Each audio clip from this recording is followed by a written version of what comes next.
미국에서 태어나고 자란 저는 한국에 딱 이틀만 머물 예정이었습니다. 출장 일정에 억지로 끼워 넣은 도시였으니까요. 그런데 지금 저는 미국으로 돌아갈 생각이 전혀 없습니다. 부모님은 제가 미쳤다고 했어요. 친구들은 왜 굳이 한국이냐고 물었습니다. 24살에 안정된 직장을 버리고 반대편 지구로 떠난다는 게 말이 되냐고요. 솔직히 말할게요. 저도 제가 이렇게 될 줄 몰랐습니다. 공항에 내리는 순간부터 뭔가 이상했어요. 화장실이 호텔보다 깨끗한 공항이라니. 밤 2시에 여자 혼자 걸어도 무섭지 않은 도시라니. 지갑을 잃어버렸는데 현금까지 그대로 돌아오는 나라라니. 저는 24해 동안 완전히 다른 세상에서 살고 있었던 거예요. 이건 단순한 여행 이야기가 아닙니다. 제 인생을 송두리째 바꿔버린 도시에 대한 이야기예요. 왜 저는 모든 것을 버리고 한국을 선택했을까요? 지금부터 그 이야기를 시작하겠습니다. 저는 미국 캘리포니아에서 태어나고 자란 24살 에밀리입니다. 대학에서 국제관계학을 전공했고 졸업 후에는 로스앤젤레스의 한 마케팅 회사에서 일했습니다. 어릴 때부터 아시아 문화에 관심이 많았어요. 특히 한국 드라마와 음악을 좋아했죠. 하지만 그건 그저 취미였을 뿐, 한국에서 살겠다는 생각은 한 번도 해본 적이 없었습니다.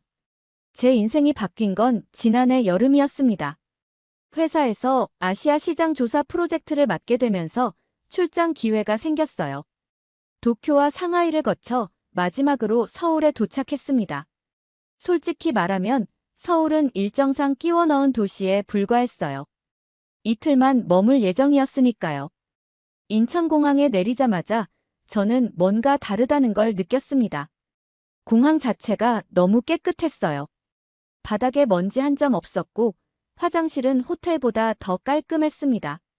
미국 공항의 지저분한 화장실을 떠올리면 정말 충격이었죠. 안내 직원들은 친절했고 영어로 질문하면 대부분 기본적인 응대가 가능했습니다. 입국 심사도 빨랐어요. 자동 심사대에서 여권을 스캔하고 지문을 찍으니 바로 통과되었습니다. 공항 철도를 타고 서울역으로 향했습니다. 표 사는 것도 쉬웠어요. 키오스크에 영어 옵션이 있었고 화면을 몇 번 터치하니 바로 표가 나왔습니다. 미국이었다면 줄을 서서 기다리거나 복잡한 시스템을 헤매다가 결국 직원을 찾아갔을 거예요. 열차 안도 깨끗했습니다. 좌석은 푹신했고 창문 너머로 보이는 풍경도 정돈된 느낌이었어요. 서울역에 도착해서 택시를 잡았습니다. 택시 기사 김성호 씨는 영어를 잘 못했지만 번역 앱을 사용해서 소통했어요. 목적지까지 가는 동안 김성호 씨는 라디오를 틀어주었고 가끔 창밖을 가리키며 뭔가를 설명하려 했습니다. 아마 유명한 건물이나 장소를 알려주려는 것 같았어요. 택시비는 미터기로 정확하게 계산되었고 바가지를 씌우는 일 따위는 없었습니다. 호텔에 체크인을 하고 짐을 풀었습니다. 저녁을 먹으러 밖으로 나갔어요. 명동 거리를 걸었는데 사람들이 정말 많았습니다. 그런데 이상하게도 혼잡하다는 느낌이 들지 않았어요. 모두가 질서 있게 움직이고 있었거든요. 신호등 앞에서는 빨간불이면 멈추고 초록불이면 걸었습니다. 아무도 무단횡단을 하지 않았어요. 로스앤젤레스에서는 차가 안 오면 그냥 건너는 사람들이 많았는데 서울 사람들은 달랐습니다. 저녁으로 삼겹살을 먹었습니다. 식당에 들어가니 직원이 영어 메뉴판을 가져다 주었어요. 테이블에는 호출벨이 있었는데 버튼 하나로 직원을 부를 수 있었습니다. 미국 식당에서는 손을 흔들며 직원을 잡아야 하고 바쁜 시간대에는 무시당하기 일쑤였어요. 그런데 여기서는 벨을 누르면 바로 왔습니다. 간단한 기술이지만 왜 미국에는 없는 건지 의문이 들었어요. 고기를 굽는 동안 주변을 둘러보았습니다. 옆 테이블에는 회사원들로 보이는 사람들이 소주를 마시며 이야기를 나누고 있었어요. 그 옆에는 어르신 두 분이 조용히 식사를 하고 계셨습니다. 모두가 각자의 자리에서 편안해 보였어요. 식당 바닥도 깨끗했고 테이블 위에는 기름기 하나 없었습니다. 식사를 마치고 계산을 했는데 여기서 또 한 번 놀랐습니다. 팁을 안 줘도 된다는 거예요. 미국에서는 음식값의 20% 정도를 팁으로 내야 해요. 서비스가 좋지 않아도 최소 15%는 줘야 하죠. 그런데 한국에서는 음식값만 내면 끝이었습니다. 직원에게 고맙다고 말하니 밝게 웃으며 인사해 주었어요. 팁이 없어도 서비스는 훌륭했습니다. 호텔로 돌아가는 길에 편의점에 들렀습니다. 미국 편의점과는 차원이 달랐어요. 진열대가 정돈되어 있었고 상품의 종류도 다양했습니다. 도시락, 김밥, 샌드위치, 각종 음료, 화장품까지. 계산대 앞에는 전자레인지가 있어서 음식을 데워 먹을 수 있었어요. 편의점 안에는 작은 테이블과 의자도 있었습니다. 호텔 방으로 돌아와 침대에 누웠습니다. 창밖으로 서울의 야경이 보였어요. 반짝이는 불빛들 사이로 한강이 흐르고 있었습니다. 아직 첫날 밤인데도 이 도시가 저를 끌어당기는 것 같았어요. 그날 밤, 저는 조용히 생각했습니다. 이 도시에서 조금 더 오래 있고 싶다고. 출장 이틀째, 저는 서울 시내를 돌아다니기로 했습니다.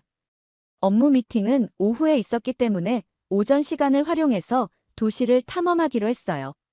호텔 로비에서 지하철 노선도를 받았는데 복잡해 보였지만 색깔별로 구분되어 있어서 생각보다 이해하기 쉬웠습니다. 지하철역에 들어가니 또 한 번 감탄했습니다. 플랫폼에는 스크린도어가 설치되어 있었어요. 열차가 오기 전까지는 문이 닫혀 있고 열차가 도착하면 문이 열리는 시스템이었습니다. 뉴욕 지하철에서는 매년 몇 명이 선로에 떨어지는 사고가 발생해요. 그런데 서울에서는 그런 걱정을 할 필요가 없었습니다. 안전과 편의를 동시에 갖춘 시스템이었어요. 열차 안에서는 모든 안내방송이 한국어, 영어, 중국어, 일본어로 나왔습니다. 외국인인 저도 전혀 헤매지 않았어요. 환승도 쉬웠습니다. 바닥에 색깔로 된 선을 따라가면 다른 노선으로 갈아탈 수 있었어요. 로스앤젤레스 지하철은 노선이 몇 개 되지도 않는데 환승이 복잡했거든요. 서울 지하철은 노선이 훨씬 많은데도 더 편리했습니다. 강남역에서 내렸습니다. 지상으로 올라오니 고층 빌딩들이 빽빽하게 들어서 있었어요. 사람들은 빠르게 걸었지만 서로 부딪히는 일은 없었습니다.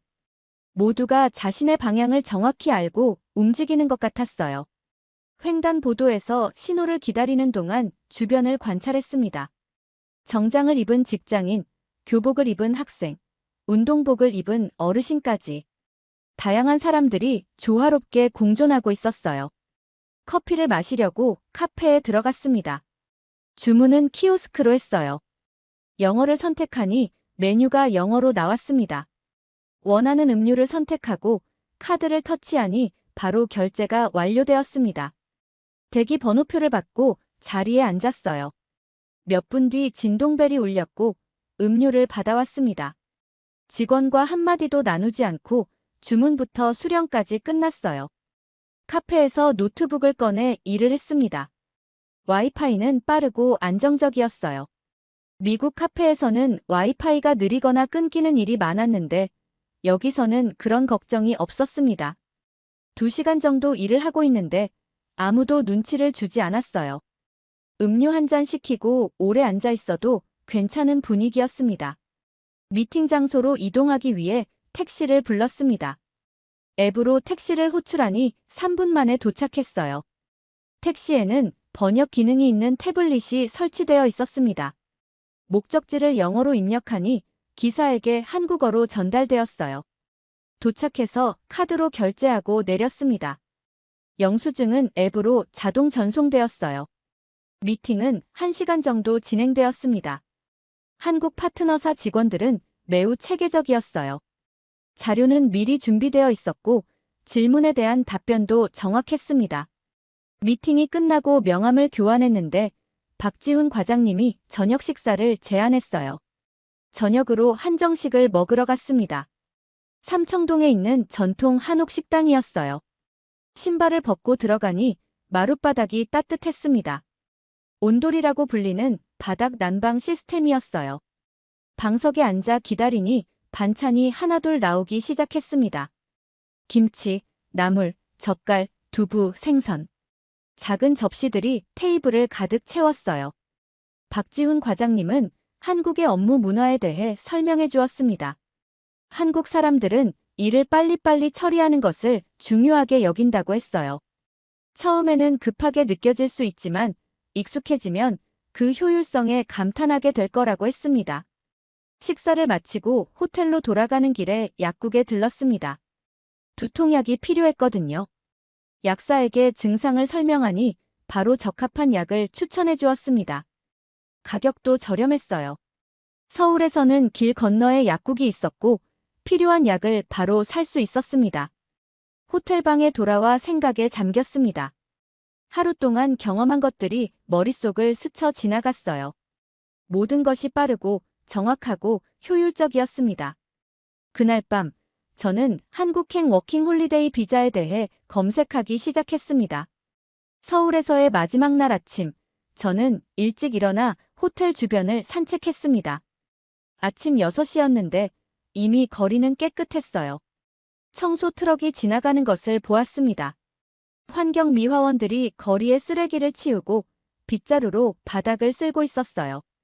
미국에서는 새벽에 이런 광경을 보기 어려웠습니다. 공원을 발견해서 들어갔습니다. 어르신들이 운동을 하고 계셨어요. 태극권 같은 느린 동작을 하는 분들도 있었고 빠르게 걷는 분들도 있었습니다. 운동기구들이 설치되어 있었는데 무료로 사용할 수 있었어요. 기구마다 사용법이 그림으로 설명되어 있었습니다. 공원 벤치도 깨끗했고 잔디밭에는 쓰레기가 하나도 없었어요. 공원 한쪽에는 공중 화장실이 있었습니다. 미국이었다면 절대 들어가지 않았을 거예요. 공공 화장실은 보통 지저분하고 냄새가 나고 휴지도 없으니까요. 그런데 서울의 공중 화장실은 달랐습니다. 문을 열고 들어가니 세면대가 반짝거렸어요. 바닥에는 물기가 없었고 비누와 휴지도 비치되어 있었습니다. 심지어 비데도 설치되어 있었어요. 아침 식사를 하러 김밥 가게에 갔습니다. 김밥 천국이라는 간판이 있는 작은 식당이었어요. 안으로 들어가니 주방이 보였습니다. 조리 과정이 투명하게 공개되어 있었어요. 직원들은 위생 장갑을 끼고 있었고 조리대는 깔끔하게 정리되어 있었습니다. 저는 참치김밥과 라면을 시켰어요. 저렴한 가격에 맛있는 아침을 먹었습니다. 식사 후 지하철을 타고 이태원으로 갔습니다. 외국인들이 많이 사는 동네라고 들었거든요. 역에서 내리니 거리 분위기가 조금 달랐습니다. 영어 간판이 많았고 다양한 나라의 음식점이 있었어요. 외국인들이 자연스럽게 거리를 걷고 있었습니다. 저도 그중 한 명이었지만 전혀 어색하지 않았어요. 이태원 거리를 걷다가 작은 서점을 발견했습니다. 외국 서적을 파는 곳이었어요. 안으로 들어가니 영어 책들이 진열되어 있었습니다. 한국에 대한 책을 한 권 샀어요. 계산을 하는데 점원 이수진 씨가 영어로 말을 걸었습니다. 이수진 씨는 미국에서 유학한 적이 있다고 했어요. 잠깐이지만 즐거운 대화를 나눴습니다. 서점을 나와 한남동 방향으로 걸었습니다. 주택가에 들어서니 분위기가 한층 조용해졌어요. 작은 카페들과 독립서점, 공방들이 골목에 숨어 있었습니다. 골목길도 깨끗했어요. 담벼락에 낙서가 없었고 길바닥에 담배꽁초도 없었습니다. 점심때가 되어 작은 식당에 들어갔습니다. 혼자 온 손님을 위한 좌석이 따로 있었어요. 칸막이가 있는 1인용 좌석이었습니다. 혼자 밥을 먹는 것이 전혀 어색하지 않았어요. 혼자 오는 손님을 위한 배려가 있었습니다. 식사를 마치고 나오니 비가 내리기 시작했습니다. 우산이 없어서 당황했는데 근처 편의점에서 우산을 샀어요. 5,000원이었습니다. 빗물이 도로 옆 배수구로 빠르게 빠져나갔습니다. 물웅덩이가 생기지 않았어요. 공항으로 가기 전에 마지막으로 한강에 들렀습니다. 반포 한강공원이었어요. 비가 그치고 하늘이 맑아졌습니다. 강변을 따라 자전거 도로가 있었고 산책로도 잘 정비되어 있었습니다. 편의점과 화장실도 곳곳에 있었어요. 사람들은 돗자리를 펴고 앉아 치킨을 먹고 있었습니다. 강물은 맑았습니다. 냄새도 나지 않았어요. 도시 한가운데를 흐르는 거대한 강이 이렇게 깨끗하게 관리되고 있다는 게 놀라웠습니다. 강변에 앉아 물을 바라보며 생각했어요. 이런 도시에서 살고 싶다고. 한국에서 돌아온 후 저는 워킹 홀리데이 비자를 신청했습니다. 몇 달간의 준비 끝에 비자가 승인되었어요. 회사에 사직서를 내고 짐을 싸서 서울행 비행기에 올랐습니다. 이번에는 출장이 아니라 살기 위해서였어요. 처음 한 달은 게스트하우스에서 지냈습니다. 그러다 신촌에 있는 원룸을 구했어요. 월세는 50만 원 정도였습니다. 미국에서 내던 렌트비의 3분의 1도 안 되는 금액이었어요. 물론 방은 작았지만 깨끗하고 기능적이었습니다. 필요한 것은 다 있었어요. 침대, 책상, 냉장고, 세탁기까지. 은행 계좌를 개설하는 것도 쉬웠습니다. 외국인 등록증과 여권만 가지고 은행에 갔어요. 직원 최윤서 씨가 친절하게 안내해 주었습니다. 영어로 설명이 어려운 부분은 태블릿 번역기를 사용했어요. 30분 만에 계좌가 개설되었고 체크카드도 바로 받았습니다. 휴대폰도 바로 개통했습니다. 통신사 대리점에 가서 선불 유심을 샀어요. 매달 3만 원으로 데이터 무제한 요금제를 사용할 수 있었습니다. 미국에서는 비슷한 요금제가 $50 이상이었거든요. 게다가 통신 품질도 훨씬 좋았어요. 지하철 안에서도 건물 지하에서도 인터넷이 끊기지 않았습니다. 디지털 마케팅 회사에서 아르바이트를 시작했습니다. 외국인이 할 수 있는 업무였어요. 영어 콘텐츠를 만들고 번역하는 일이었습니다. 회사는 강남에 있었는데 출퇴근이 편했어요. 지하철로 30분이면 도착했습니다. 지하철은 항상 정시에 운행되었어요. 한국의 기술 수준은 일상 곳곳에서 느낄 수 있었습니다. 택시를 부를 때는 앱을 사용했고 음식 배달도 앱으로 했어요. 배달 음식은 30분 안에 도착했습니다. 미국에서는 배달에 1시간 이상 걸리는 경우가 많았고 음식이 식어서 오는 일도 잦았어요. 무인 편의점에 처음 갔을 때는 신기했습니다. 직원이 없는데 필요한 물건을 가져다가 셀프 계산대에서 바코드를 찍고 결제하면 끝이었어요. 도난 방지 시스템이 잘 되어 있어서 가능한 일이었습니다. 밤늦게 라면이 먹고 싶을 때 무인 편의점은 정말 편리했어요. 안전함은 한국에서 가장 크게 느낀 차이였습니다.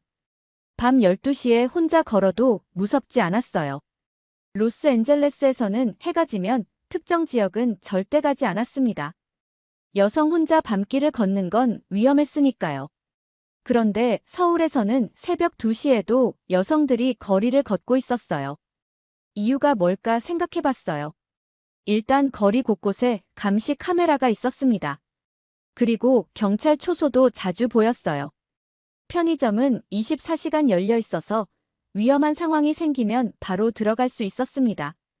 어느 날 밤 지갑을 잃어버린 적이 있었어요. 카페에 두고 온 것 같았습니다. 다음 날 카페에 전화했더니 직원이 보관하고 있다고 했어요. 찾으러 가니 지갑 안에 현금까지 그대로 있었습니다. 미국이었다면 상상도 못할 일이에요. 지갑을 잃어버리면 끝이라고 생각했으니까요. 한국에서 1년이 지났습니다. 워킹 홀리데이 비자가 끝나가고 있었어요. 미국으로 돌아갈지 아니면 다른 방법을 찾을지 결정해야 했습니다. 저는 이미 마음을 정했어요. 한국에서 계속 살고 싶었습니다. 취업 비자를 받기 위해 정식 직원 자리를 알아보기 시작했어요. 다행히 아르바이트 하던 회사에서 정규직 제안을 받았습니다. 외국인 채용 절차가 있었지만 회사에서 적극적으로 도와주었어요. 몇 주간의 서류 작업 끝에 취업 비자가 승인되었습니다. 정규직이 되고 나서 보험 혜택을 알게 되었어요. 한국에는 국민건강보험이라는 제도가 있었습니다. 월급에서 일정 금액이 빠지지만 그 대가로 병원비가 정말 저렴해요. 감기에 걸려서 병원에 갔는데 진료비가 10,000원도 안 됐어요. 약값까지 포함해서 2만 원 정도였습니다. 미국에서는 감기로 병원에 가면 최소 $100 이상 나왔거든요. 치과에 갈 때도 놀랐습니다. 스케일링을 받았는데 3만 원이었어요. 미국에서는 보험이 있어도 $150 정도 냈거든요. 치료의 질도 좋았습니다. 시설은 최신식이었고 의사 선생님은 친절하게 설명해 주었어요. 의료 시스템이 이렇게 다를 수 있다는 게 충격이었습니다. 회사 동료 정민호 씨와 친해졌습니다. 정민호 씨는 저와 같은 팀이었어요. 점심을 같이 먹으면서 한국 생활에 대해 많은 이야기를 나눴습니다. 정민호 씨는 제가 한국어를 배우는 것을 도와주었어요. 저도 정민호 씨의 영어 공부를 도와주었습니다. 주말에는 서울 곳곳을 여행했습니다. 북촌 한옥마을에서 전통 한옥을 구경했고 남산타워에 올라가 서울 전경을 내려다보았어요. 홍대에서는 인디밴드의 공연을 봤고 성수동에서는 힙한 카페를 발견했습니다. 갈 곳이 너무 많았어요. 한국 음식도 점점 좋아졌어요. 처음에는 김치가 너무 매워서 못 먹었는데 지금은 김치 없으면 밥을 못 먹을 정도가 되었어요. 된장찌개, 비빔밥, 불고기, 떡볶이. 좋아하는 음식이 계속 늘어났습니다. 직접 요리도 하기 시작했어요. 부모님이 한국에 놀러 왔습니다. 일주일간 함께 여행을 했어요. 서울과 부산을 다녀왔습니다. 부모님도 한국의 깨끗함과 안전함에 감탄했어요. 어머니는 지하철이 이렇게 깨끗한 건 처음 본다고 했습니다. 아버지는 밤에 안심하고 돌아다닐 수 있다는 게 인상적이라고 했어요. 가끔 미국에 있는 친구들과 영상통화를 합니다. 친구들은 제 생활이 부럽다고 해요. 물가도 저렴하고 안전하고 생활이 편리하다고. 친구 제시카는 자기도 한국에 가보고 싶다고 했습니다. 행복이라는 단어를 생각해 봤어요. 미국에서도 행복했다고 생각했는데 한국에서의 행복은 결이 달랐습니다. 일상의 스트레스가 줄어들었어요. 범죄 걱정, 의료비 걱정, 불편한 시스템으로 인한 스트레스. 이런 것들이 사라지니까 마음이 가벼워졌습니다. 창밖으로 서울의 밤하늘이 보입니다. 1년 전 출장으로 처음 왔던 그날 밤이 떠올랐어요. 그때는 이틀만 머물 예정이었는데 지금은 여기가 제 집이 되었습니다. 앞으로 얼마나 오래 있을지는 모르겠어요. 하지만 지금 이 순간 저는 한국에서의 삶을 선택한 것을 전혀 후회하지 않습니다. 이 도시가 저를 받아주었고 저는 이 도시에서 제 자리를 찾았습니다. 효율적인 시스템, 깨끗한 환경, 안전한 거리. 이 모든 것이 모여 하나의 삶을 만들었어요. 제가 꿈꾸던 삶이 여기에 있었습니다. 서울이라는 이름의 새로운 고향에서. 오늘의 사연이 마음에 드셨다면 구독과 좋아요 한번 눌러주세요. 1초밖에 안 걸리지만 구독과 좋아요를 한번 눌러주시면 더 좋은 사연을 소개해드리는데 큰 힘이 된답니다. 긴 영상 시청해주셔서 감사합니다. 이상 감동노트였습니다. 오늘도 행복한 하루 보내세요.